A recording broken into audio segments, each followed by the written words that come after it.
Okay, continuing on my discussion with John Sorensen's materials on metallurgy and metals as it relates to the Book of Mormon text.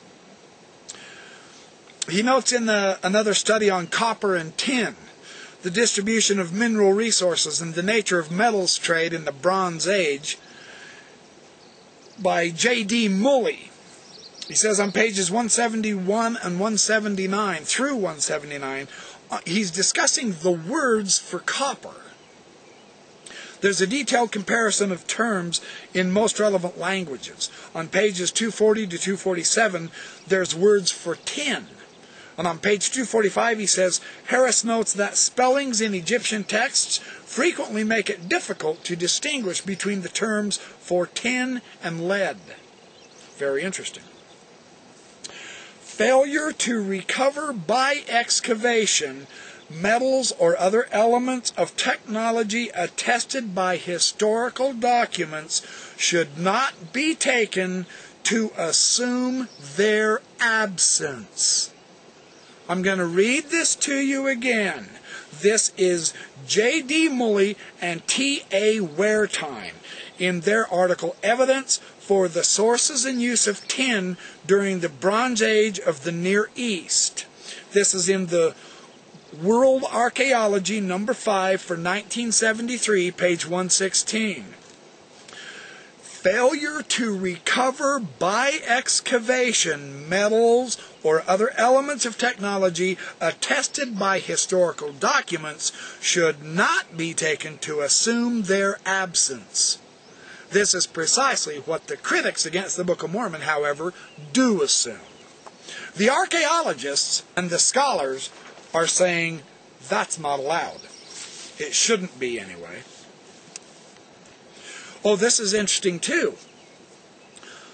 The term in the King James Version, Nekushah or Nekushet in the Old Testament of the King James, has been rendered steel in 4 places. 2 Samuel 32:35, Job 20:24, Psalm 18:34, and Jeremiah 15:12. This same word, this same Hebrew word, has also been translated brass in 2 places. Genesis 4:22 is one place. Gesenius, in his lexicon of the Hebrew language, however, translates this as copper, mostly as hardened and tempered in the manner of steel. Now, steel is not copper. Steel is not brass. Brass is not copper. Brass is not steel. Copper is not steel. But the same Hebrew word has been translated as 3 different metals. Do you see the implications here for arguing that steel in the Book of Mormon is an anachronism? It may not be. It's a translation, not necessarily an anachronism. This is crucial to understand. Anyway, another source, Pathways to Steel in the American Scientist for 1972, Nicholas Vandermeer. China and Africa followed markedly different pathways to steel from the solution developed in the Mediterranean. The first smelting of iron may have taken place as early as 5000 BC in Samarra, Mesopotamia, but more commonly, early iron was of meteoric iron. But the technology has been dated back 5000 BC, guys and gals. Were you aware of that? Not necessarily that it spread all over the world, but it's understood.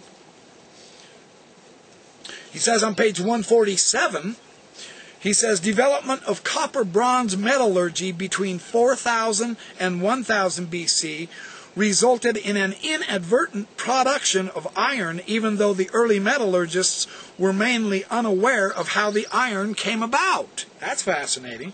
It was an accident. In the Mediterranean area, industrial development of bloomery iron began around 1200 BC. but its properties were generally inferior to good tin bronze, though production was difficult. Steel could be produced only on the surface of an object. Some smiths did master this process of steel carburization during the next several centuries. An Egyptian knife, dating from 8 to 900 BC, shows a clear laminated structure of fagoted carburized sheets. You see, this isn't solid steel like our modern swords are. We can't assume that's what it means. Continuing on with this analysis of steel, in Nicholas J. Vandermeer, Pathways to Steel in the American Scientist, 1972, on page 152, I want to emphasize this also. This is critical to understand. The technological level of a smelting process may be underestimated if the only evidence is archaeological. Photo and discussion makes clear that there are many furnace designs and smelting procedures in Africa, none involving more than a handful of persons, yet yielding excellent carbonized iron. Very important. Just because you can't find it archaeologically doesn't mean it didn't happen and it's not available in history. Another source, Jane C. Waldbaum, The First Archaeological Appearance of Iron and the Transition to the Iron Age, in The Coming of the Age of Iron, edited by Theodore A. Wertheim and James D. Mully. This is a Yale University Press, 1980 source. They say, page 72 and 73, they say, according to analysis of the earliest materials, both meteoric and smelted iron were in use during this period, simultaneously in Mesopotamia. This is where the Jaredites were from. You must keep that in mind in reference to the steel swords in ether. Maybe Mosiah didn't create an anachronism after all. The technology was available. Very interesting, isn't it? This is on page 8 of Sorensen's study, by the way. I'm not trying to confuse you with the source. I'm just trying to get as much information as I can. It's all in Sorensen. Get the article and read it. The earliest piece of all, the Samara implement, is smelted. And they're talking about the Mesopotamian and the Egyptian elements here. The Hittites used the term black iron of heaven, but the Egyptians' term iron of heaven, the Bia en Pet, did not come into use until the 19th dynasty, and it was then used to refer to all iron without distinction of any origin. Through the late Bronze Age, no archaeological remains are known as evidence for deliberate smelting of iron, and only one possible text implies smelting. The Hittites have been attributed with control over the production of smelted iron through some secret for the process, but this is highly doubtful, he says.